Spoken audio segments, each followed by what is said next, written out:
पर सब चीज़ का मैंने अन्य धर्म के लोग भी, चूँकि हमारा धर्म के लोग तो 2 करोड़ हैं मान लीजिए, लेकिन अन्य धर्म तो 128 करोड़ के। मेरा नाम प्रमोद कुमार जैन, मैं जैन समाज का प्रतिनिधि हूँ। सर, ये जो संवेद शिखर का जो विवाद इन दिनों मीडिया में सुर्खियां बना रहा है, सर इस संबंध में बताइए पूरा मामला क्या था?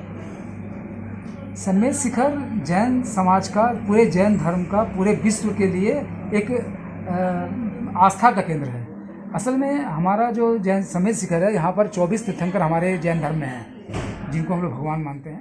24 संवेद शिखर का जो है कनकन पवित्र है, कनकन हम लोग उसको मानते हैं, और हमारे विश्व के सभी लोग यहाँ पर तीर्थयात्री के रूप में आते हैं। हम लोग का विरोध ये है कि सरकार जब ये घोषणा किया, जब हमको पता चला 2-3 महीना पहले कि ये पर्यटन क्षेत्र घोषित किया गया है, पर्यटन क्षेत्र का घोषित करने के पीछे उनका लॉजिक था कि यहाँ रोपवे बनेगा, यहाँ पर 5 स्टार होटल खुलेगा, यहाँ पर सब चीज़ का मैंने अन्य धर्म के लोग भी, चूँकि हमारा धर्म के लोग तो 2 करोड़ हैं मान लीजिए, लेकिन अन्य धर्म तो 128 करोड़ के लोग हैं, तो वो लोग के लिए भी वो जस्ट एक पिकनिक का स्पॉट बन जाएगा। और आस्ते आस्ते हम लोग देख रहे हैं कि वो चीज़ डेवलप भी हो रहा है कि लोग अब उनके पास तो आस्था है नहीं, उनकी आस्था तो है नहीं, वो पर्यटन के दृष्टि में जाते हैं तो वहाँ पर वो चाहते हैं कि हमारे पास दारू भी मिल जाए, हमको मांस मछली भी मिल जाए, और उसके लिए जब डिमांड रहता है इतने लोगों का, तो वहाँ पर कुछ लोग अब उसका बेचना भी शुरू कर दिए। अब उसके कारण हमारे जो साधु संत हैं वहाँ हमेशा देखिएगा 100-150 साधु संत रहते हैं वहाँ पर, तो साधु संतों को परेशानी होने लगा, जो कि अभी मांस मछली बिकने लगा, सब कुछ। जहाँ पर हम अहिंसा की बात करते हैं वहाँ हिंसा की बात होने लगी। तो अब ये सब चीज़ होने के कारण हमारे जैन समाज के लोगों का बहुत आहत हुआ। पूरे लोग जो आ रहे हैं सबका विरोध हो रहा था कि ये भाई इसको आप पर्यटन क्षेत्र नहीं, आप इसको धार्मिक क्षेत्र घोषित कीजिए, ताकि धर्म के अनुसार इसका डिसिप्लिन चले, इसका एक परफॉर्मा बने कि यहाँ क्या हो सकता है क्या नहीं हो सकता है। हालांकि झारखंड सरकार अभी देख रहे हैं, अभी मैं गया था तो झारखंड सरकार की कुछ प्रशासनिक व्यवस्था जो है ऊपर पहाड़ पर भी बहुत चेकिंग कर रहे हैं अभी चेकिंग, लेकिन वो काफ़ी नहीं है। वो कितने दिन चेकिंग करेंगे, 10 दिन 5 दिन 15 दिन। लेकिन अगर एक व्यवस्था बन जाती है कि नहीं ये धार्मिक क्षेत्र है, यहाँ पर आपको मांस मछली मदिरा इस सब का सेवन करना मना है। यहाँ पर जो पर्वत, जो संवेद शिखर पर्वत है, मेन तो ये है कि संवेद शिखर पर्वत पर जो लोग जा रहे हैं वो जूता चप्पल पहन के जा रहे हैं। आप रबड़ का चप्पल पहन के जाइए, कोई दिक्कत नहीं, लोग चमड़े का चप्पल पहन के जाते हैं, जबकि हम लोग तो पैदल नंगे पैर जाते हैं। बिल्कुल, हम लोग नंगे पैर जाते हैं, लेकिन वो लोग जूता चप्पल में जाते हैं। वहाँ पर वो लोग खाना पीने का सामान लेकर जा रहे हैं वहाँ, उसके कारण वहाँ पर भी लोग दुकान लगाना शुरू कर दिया। जो वहाँ पर भी है, जो यहाँ के लोकल हैं, वो वहाँ पर दुकान लगाना शुरू, पकौड़ी कचौड़ी का दुकान शुरू कर दिए। अब वो पवित्रता पूरा का पूरा संवेद शिखर जो पर्वत है, उसका एक एक कण मिट्टी में हम लोग को लगता है कि वो पूजनीय है, वो पूरा अपवित्र हो जा रहा है। विरोध हमारा किसी से नहीं है, हमारे सब लोग, हमारे नॉन जैन भी लोग जाते हैं, कोई दिक्कत की बात नहीं, कहीं परेशानी क्या है। आपकी आस्था है या नहीं है, लेकिन आप अगर एक डिसिप्लिन वे में जाते हैं, वहाँ से आते हैं, कोई दिक्कत की बात नहीं, कहाँ दिक्कत है। लेकिन दिक्कत यहाँ हो रही है कि सरकार की मंशा पर ही कभी कभी सवाल उठ जाता है कि सरकार क्यों ऐसा चाह रही है, उसको धार्मिक क्षेत्र घोषित कर दे। लोग जाएंगे, हम लोग खुद भेजते हैं लोगों को, भाई आइए पार्षद का दर्शन करके आइए, मंदिरों का दर्शन कर लीजिए। हम लोग भी जब जाते हैं अयोध्या या केदारनाथ बद्रीनाथ, जब जाते हैं दर्शन करते हैं, बजाते हम लोग जो तरीका है, सिस्टम है हम लोग पूजा पाठ करने का, हम लोग वो करते हैं। हम सब जगह जाते हैं हम लोग तो कभी कुछ नहीं करते हैं। लेकिन लोगों का वो जो सरकार की जो मंशा है, वो हमारा आने वाला कल में और हमारे लिए कष्ट का विषय बनेगा। इसलिए हमारा विरोध है कि संवेद शिखर को आप, झारखंड सरकार से भी अनुरोध है, विनती है, और केंद्र सरकार से भी विनती है कि आप लोग दोनों मिलकर, चाहे एक दूसरे पर बॉल मत फेंकिए, कम से कम आप उसको दोनों मिलकर एक सॉल्यूशन निकालिए और इसको धार्मिक क्षेत्र घोषित कीजिए, ताकि हमारा शांति बना रहे हमारे समाज में। सर, लेकिन इस तरह से बॉल पासिंग की जा रही है, केंद्र राज्य पे मर रही है, राज्य केंद्र पे मर रही है। और सर एक मामला और भी है कि गुजरात में भी एक जैन धर्म का बहुत बड़ा पर्वत है, इस पर उत्खनन चल रहे थे, उसको लेकर मंदिर पर हमले किए गए थे, उसको लेकर विपक्ष द्वारा भुनाया जा रहा है। और जैन समुदाय देश की जो अर्थव्यवस्था उसमें एक बहुत बड़ा रोल किरदार प्ले करता है, जीडीपी में भी इसका अहम योगदान है। मात्र 2 करोड़ इसकी हिंदुस्तान में आबादी है। तो सर इस संबंध में क्या कहिएगा, जो एक राजनीतिक तृप्ति लेने की कोशिश कर रहे हैं, धार्मिक भावनाओं को एक राजनीतिक भावनाओं में कन्वर्ट किया जा रहा है। हमारा जैन समाज, मुख्य बात क्या है कि जैन समाज, मैं तो 60 साल का हो गया हूँ जी, मैंने जैन समाज में कभी नहीं देखा आज तक किसी भी मुद्दे पर हिंसक होते हुए या किसी भी मनसे पर कोई बात करते। हमारा एक संथारा का एक प्रॉब्लम आया था आज के 8-10 साल पहले। संथारा जो मोक्ष जाने की जो नहीं होता है लास्ट में निर्वाण की जो लास्ट राइट्स जो लास्ट राइट जो होता है कि एक साधु संत लोग या कोई आदमी जब लास्ट अवस्था में मृत्यु जाता है तो वो संथारा ले लेता है, आस्ते आस्ते अनाज त्याग करता है। वो एक मुद्दा था, केंद्र सरकार उसमें कुछ उसको नियम बना दिया था कि नहीं लेना है, संथारा आप नहीं ले सकते हैं।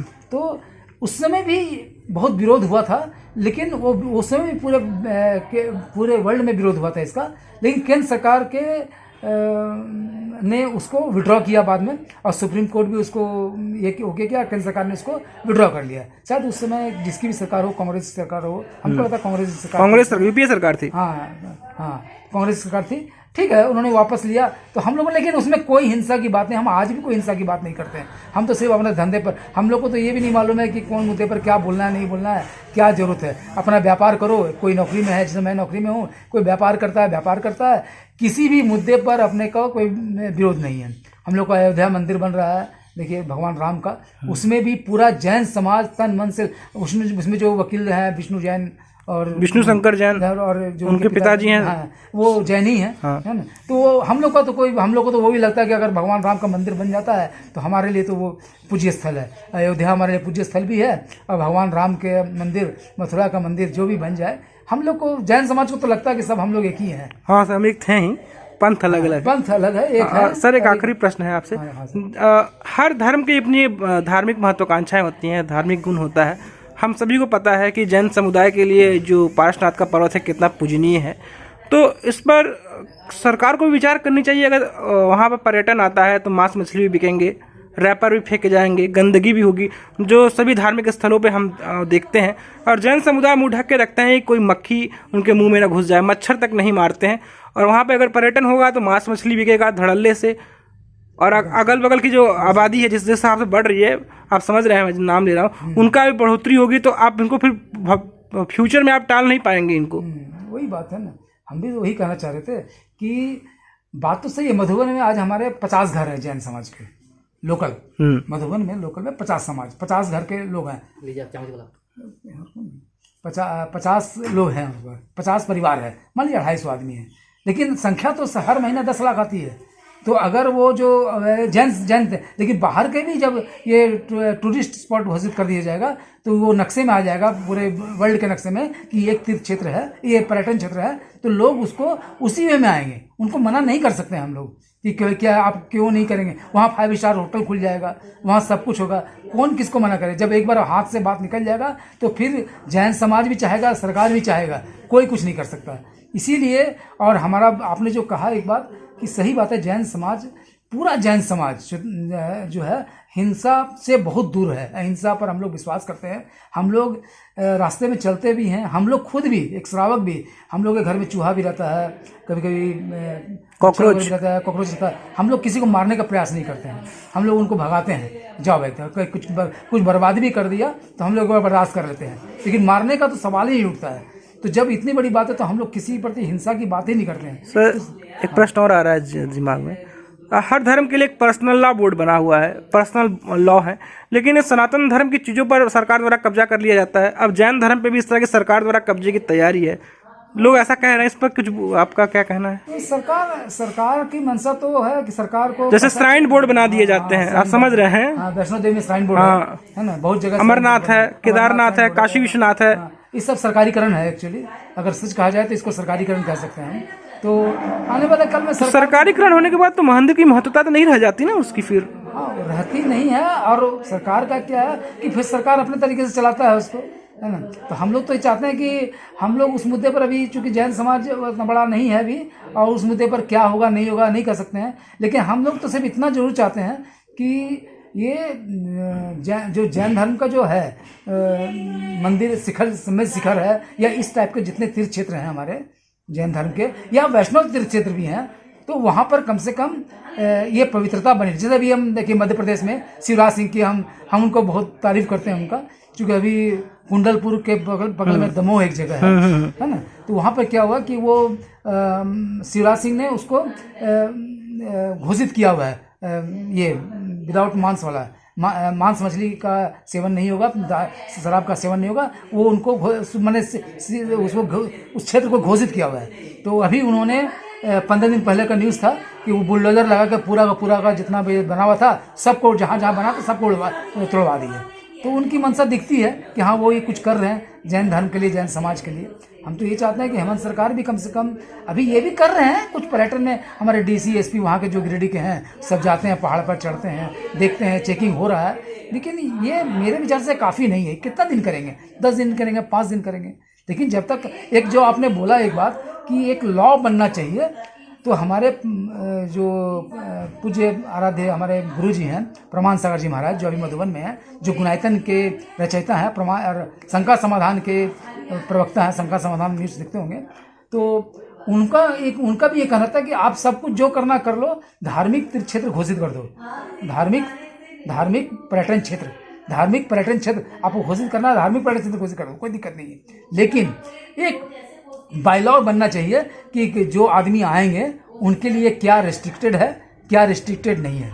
आपको चमड़े के जूता का यूज नहीं करना है, मांस का यूज नहीं करना है। अगर एक कानून बन जाता है इस टाइप का, तो हमारे समाज को बहुत बड़ा राहत होगा, ताकि उस कानून के तहत हम किसी को चैलेंज कर सकते हैं। अभी किसी को तो बोल नहीं सकते हैं। अब कोई खा रहा है तो बोलेगा कि हम खा रहे हैं, आपको क्या मतलब उससे? कोई तो कहीं तो लिखा नहीं कि हमको नहीं खा सकते हैं। अभिव्यक्ति की आज़ादी, कुछ भी खा सकते हैं, कुछ भी पी सकते हैं, कुछ भी कर सकते हैं। तो सर एक आखिरी प्रश्न है। तो मेरा प्रश्न ये है, हेमंत सोरेन का कहना है कि जिस प्रकार काशी विश्वनाथ कॉरिडोर बना, उज्जैन में जिस प्रकार कॉरिडोर बना, उस तरह से ये कॉरिडोर बनाना चाहते हैं। तो सर काशी की कहानी अलग था। काशी में आप गए होंगे कि काशी में बाबा विश्वनाथ का अगल बगल कब्जा था, जगह नहीं था कि 100 आदमी बढ़िया से खड़ा हो सके। लेकिन ये तो खुला मैदान है, यहाँ कॉरिडोर बनाने की क्या आवश्यकता है? कोई कॉरिडोर की आवश्यकता नहीं है। असल में क्या है कि सबको देखिए है कि काशी विश्वनाथ, मथुरा या और भी जहाँ आप बोल रहे हैं, है ना, वहाँ में और यहाँ में थोड़ा अंतर है। अंतर क्या है मैं बताता हूँ आपको, जो मेरे समझ में आता है ये बात कि वहाँ पर जो पूरा नॉन मुस्लिम जैसे धर्म के लोग हैं, वैष्णव धर्म के लोग, जो वैष्णव धर्म को मानते हैं, वो उनकी 70% 80% आबादी है जी, जिनकी भी आस्था हो, वो जो जाएंगे। देखिए एक मुख्य चीज़ क्या है, जो जिससे मान लीजिए कि आज हम काशी विश्वनाथ गए, मंदिर गए, उसके अंदर में भी गए, तो हम वैष्णव जैन हैं, लेकिन फिर हम जैन हैं, फिर भी एक बात पर विश्वास करते हैं कि नहीं, ये भगवान शिव का मंदिर है, शिव का जगह है, हमको वहाँ पर कोई ऐसा कार्य नहीं करना है या वैसा कोई बात नहीं करना है जो है। लेकिन 90% 80% जो वैष्णव धर्म के लोग हैं, वो भी मांस मछली मदिरा से वहाँ उनको आस्था है, उनका जुटा हुआ, इसलिए वो उससे बचते हैं, वहाँ पर जाते नहीं, करते भी नहीं, ये वैष्णो देवी जाने के। लेकिन उसी तरह वैष्णो देवी का भी वही कहानी है कि वैष्णो देवी में लोग जो जाते हैं, पहाड़ पर चढ़ते हैं, ऐसी तरह मधुबन की तरह, लेकिन वहाँ पर सब लोग पवित्र होकर चढ़ जाते हैं। मन में श्रद्धा होती है, चाहे कोई भी धर्म के लोग हैं। लेकिन है क्या, यहाँ पर वो चीज़ सिर्फ जैन धर्म के लोग जाते हैं, उनको तो आस्था है, लेकिन जो अदर लोग हैं उनकी आस्था तो नहीं है ना। तो वो सोचते हैं कि ये पिकनिक स्पॉट है, और सरकार भी उसको प्रमोट एडवेंचर के तौर पर जा रहे हैं, तो उनके लिए वो कभी देखिएगा वो पॉपकॉर्न का पैकेट ये सब लेके जा रहे हैं, कहीं प्लास्टिक फेंक दे रहे हैं, कहीं पर कुछ जो मिल जा रहा है खा रहे हैं। उनका रोज का खाने का आदत अगर मांस का है तो कहीं पर मिल जाएगा तो पी लेंगे, खा लेंगे, कहीं मदिरा मिल जाएगा तो पी लेंगे। और जब ग्राहक मिलेगा तो लोग वहाँ पर जो दुकानदार जितने हैं वो तो सब जैन नहीं है ना, वो नॉन जैन भी बहुत दुकानदार है। तो वो लोग क्या है कि अगर आपको खास समुदाय की आबादी ज्यादा है वहाँ पर, हाँ ज़्यादा होगी निश्चित रूप से, हमारी आबादी नहीं है वहाँ पर। तो क्या कि क्योंकि खास समुदाय इसलिए बोल रहा हूँ क्योंकि उनको मांस मछली ज़्यादा सेवन करते हैं, तो हमको उनसे विरोध भी नहीं है। लेकिन जो डिमांड अगर रहेगा, अगर पर्यटक लोग जाएंगे और डिमांड करेंगे हमको दारू चाहिए, तो दारू रखेगा, लोग छुपा कर रखेगा। तो ये चीज़ अगर रिस्ट्रिक्टेड हो जाएगा तो कम से कम हमारा तीर्थ क्षेत्र बच जाएगा, हमारी पवित्रता बच जाएगी। बहुत बहुत धन्यवाद सर।